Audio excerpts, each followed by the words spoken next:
नमस्कार मित्रांनो. गेल्या 10-15 दिवसापासून मकर राशीकरता जो प्रगतीचा आलेख आहे, हा जबरदस्तपणे उंचावत आहे. गेल्या कित्येक महिन्यापासून किंवा वर्षापासून ज्या गोष्टींची तुम्ही वाट पाहत होता, त्या आता हळू-हळू तुमच्यासाठी सोप्या होऊ पाहत आहे. खास करून गेल्या 10-15 दिवसात तुमचा कॉन्फिडन्स आहे अतिशय चांगला दिसून आलेला आहे. बऱ्याच प्रमाणात तुम्ही ॲक्टिव्ह झालेले आहात. याचं कारणही तसं आहे, की तुम्ही योजलेली कामं पूर्ण होत आहेत आणि त्यामुळे तुमचा आत्मविश्वास दुणावलेला आहे.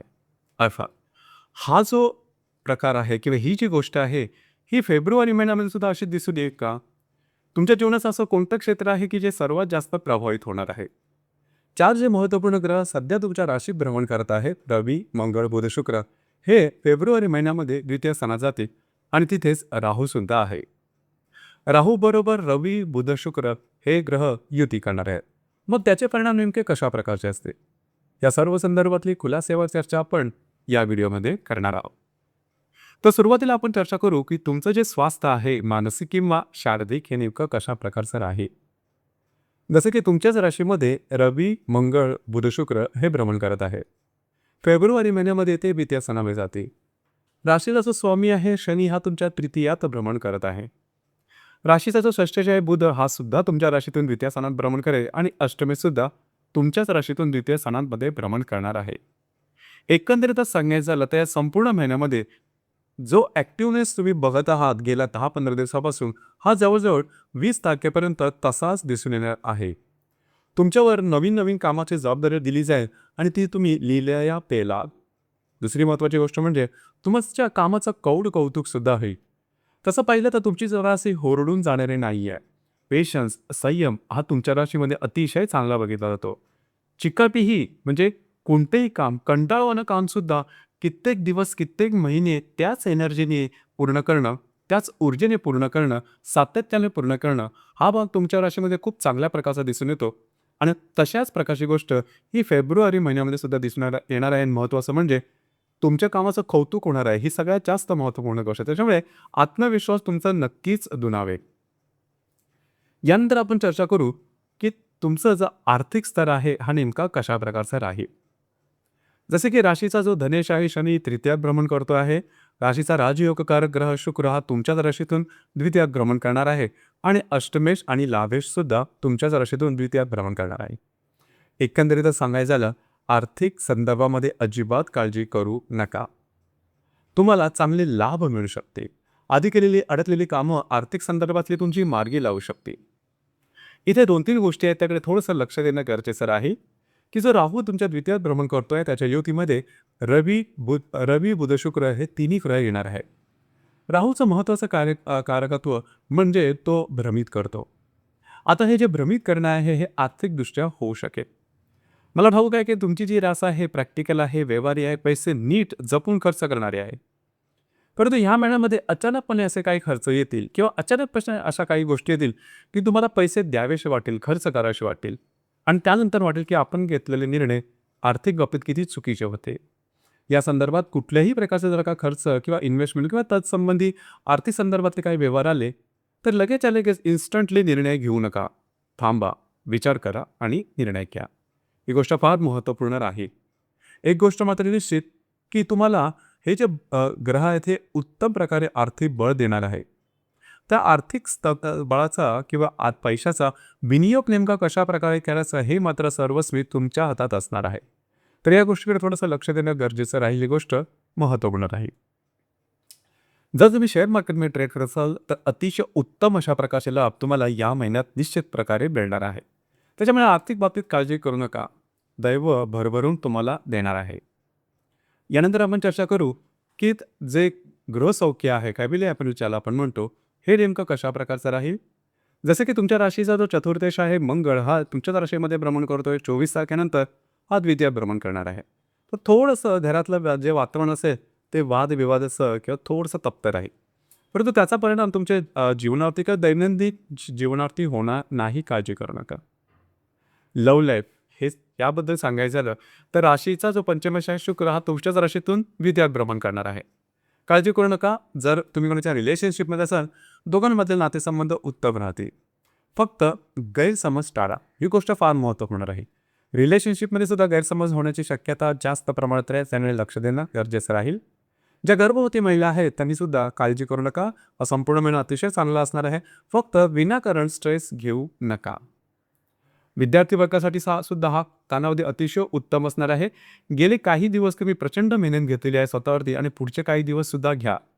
अशाच प्रकारची मेहनत तुमची जर का परीक्षा वगैरे येणार असेल तर दरम्यान घ्या. निश्चित तुम्हाला त्याचे आउटकम चांगले मिळणार आहे.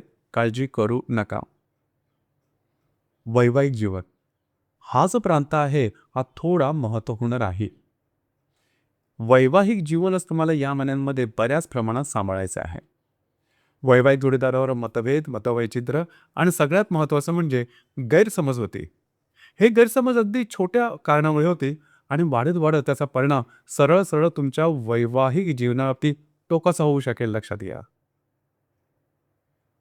दुसरी महत्त्वाची गोष्ट म्हणजे तुमचा वैवाहिक जोडीदार कुठल्याही आजाराने पीडित असेल, व्याधीने पीडित असेल, काळजी घ्या. अशा प्रकारचं काही रौद्ररूप किंवा ठळक काही गोष्टी समोर येतील की ज्यामुळे त्यांच्या आरोग्यासंदर्भातले मोठे त्रास समोर येऊ शकतील. त्यामुळे छोट्या छोटी जर गोष्ट जरी तुम्हाला दिसली तरी लगेचच्या लगेच त्यावर इलाज करणं अत्यंत गरजेचं राहील. दोनच्या गोष्टी मी सुरुवातीपासून सांगत आहे, एक म्हणजे आर्थिक स्तर आणि दुसरं वैवाहिक जीवन. या दोन गोष्टीमध्ये जर का तुम्ही सजगपणे निर्णय घेतले तर अर्थातच हा जो संपूर्ण महिना आहे हा तुम्हाला भरभरून देणार आहे. करिअर किंवा कार्यक्षेत्राच्या बाबतीत अजिबात विचार करू नका. याचा अर्थ हाच आहे की कार्यक्षेत्र अतिशय जोरदारपणे चालेल. तुम्ही तुमच्या कामाचा जो ठसा आहे तो नक्कीच उमटवा. जे तुमचं कार्यक्षेत्र आहे त्या संदर्भातले अपेक्षेपेक्षा चांगले इन्कम तुम्हाला मिळणार आहे. एकंदरीतच हा संपूर्ण महिना हा जवळजवळ सर्व गोष्टींमध्ये तुमच्यासाठी लाभदायी होणार आहे. फक्त मगाशी सांगितल्याप्रमाणे अफवांवर विश्वास ठेवू नका आणि दुसरे सांगतात म्हणून निर्णय घेऊ नका, रिस्क घेऊ नका. तुमच्या सत्सद विवेक बुद्धीला पटतील असे निर्णय घ्या, विचार करू. यानंतर आपण चर्चा करू ग्रहयोग आणि त्याचे मिळणारे प्रभाव पडणं हे नेमके कशा प्रकारचे असते. दिनांक 8 तारखेला हर्षद आणि शुक्राचा केंद्रयोग होणार आहे द्वितीय आणि पंचम स्थानामधून. खर्चावरती नियंत्रण ठेवा, अनावश्यक खर्च वाचवा. दिनांक 13 तारखेला राहू आणि बुधाची युती होणार आहे. ही पहिली वेळ आहे किंवा ही पहिला दिवस असेल 13 तारखेचा ज्यावेळेस तुमच्या बुद्धीच्या संदर्भात, विचाराच्या संदर्भात थोडंसं भ्रमित होण्यासारखं वातावरण तयार होईल. कुठल्याही प्रकारचे महत्त्वपूर्ण निर्णय या दरम्यान अजिबात घेऊ नका, अंदाज चुकू शकते. यानंतर दिनांक 16 तारखेला रवी आणि हर्षलचा केंद्रयोग होणार आहे. ज्या गर्भवती महिला आहेत त्यांनी स्वतःच्या आरोग्याकडे थोडंसं लक्ष देणं गरजेचं राहील. दिनांक 19 तारखेला परत राहू आणि शुक्राची युती होणार आहे. इथे सुद्धा खास करून जे तुमचं कार्यक्षेत्र आहे त्या संदर्भातले चुकीचे निर्णय अजिबात घेऊ नका. प्रलोभनांच्या मागे लागू नका. ही जी ओळ आहे ती लक्षात ठेवा. प्रलोभनं या महिन्यात बरीचशी येतील. प्रलोभन संधी ही नेमकी कशी आहेत, ती कशी तपासायची, यामागे तुमचे सखोल विचार तुम्हाला उपयोगी पडणार आहे. दिनांक 20 तारखेला शनी नेपच्यूनची युती तुमच्या तृतीयात होणार आहे. कागदोपत्री व्यवहार, कमिटमेंट, प्रॉमिसेस नीट विचारपूर्वक या दरम्यान करा. दिनांक 22 तारखेला शुक्र आणि गुरुचा त्रिकोणी होणार आहे द्वितीय आणि अष्टमातून. उत्तम अशा प्रकारचा हा योग आहे. चांगल्या प्रकारचे तुम्हाला लाभ मिळते, चांगल्या प्रकारच्या तुमच्या गुंतवणुका होऊ शकते. त्यामुळे अर्थातच किस्सा गरम असेल तर डोकंही शांत राहतं. अशाच प्रकारचा काही अनुभव तुम्हाला या दरम्यान येईल. अर्थात या संपूर्ण महिन्यामध्ये आर्थिक बाबतीत तशी काय काळजी करू नका. दिनांक 27 तारखेला मंगळ आणि हर्षणचा केंद्रयोग होणार आहे. मंगळ चौकी तुमच्या द्वितीयात भ्रमण करतो, त्याच्यावर पंचमातला हर्षण केंद्रयोग करणार आहे. वैवाहिक जोडीदाराच्या आरोग्याकडे लक्ष द्या. लागणं, कापणं, खरचडणं, फ्रॅक्चर अशा प्रकारे छोटे मोठे काही शारीरिक त्रास होऊ शकते. दिनांक 28 तारीख अतिशय महत्त्वपूर्ण राहील. रवी राहूची युती तुमच्या द्वितीय स्थानामध्ये होणार आहे. हा या महिन्यातील सर्वात अशुभ अशा प्रकारचा योग असणार आहे. दोन प्रकारे तुम्हाला याचा अनुभव येईल, आर्थिक आणि वैवाहिक जीवन, जे की मी तुम्हाला अगदी सुरुवातीपासून सांगतोय. तर या संदर्भात काळजी घेणं अत्यंत गरजेचं राहील. या महिन्यामध्ये पौर्णिमा 1 तारखेला आहे आणि अमावस्या त्याच दिवशी सूर्यग्रहण सुद्धा आहे 17 तारखेला. आणि हे सुद्धा तुमच्या द्वितीयात होणार आहे. अर्थात इथे सुद्धा आर्थिक आणि वैवाहिक या दोन गोष्टींकडे तुम्हाला अतिशय काळजीपूर्वक लक्ष देणं गरजेचं राहील. या दोन प्रांतासंदर्भातले कुठलेही निर्णय आले तरी नीट विचारपूर्वक करा. इन्स्टंटली लगेचच्या लगेच निर्णय घेऊ नका. थोडा विचार करा आणि त्यानंतर तुमच्या सद्सद विवेक धुंदीला पटतील असेच निर्णय घ्या. ही गोष्ट अतिशय महत्त्वपूर्ण राहील. तुमच्या राशीला वेगळं काही सांगायची गरज नाही. विचार कसा करायचा, निर्णय कसा घ्यायचा, कारण संयम हा तुमच्या रक्तात रुळलेला आहे.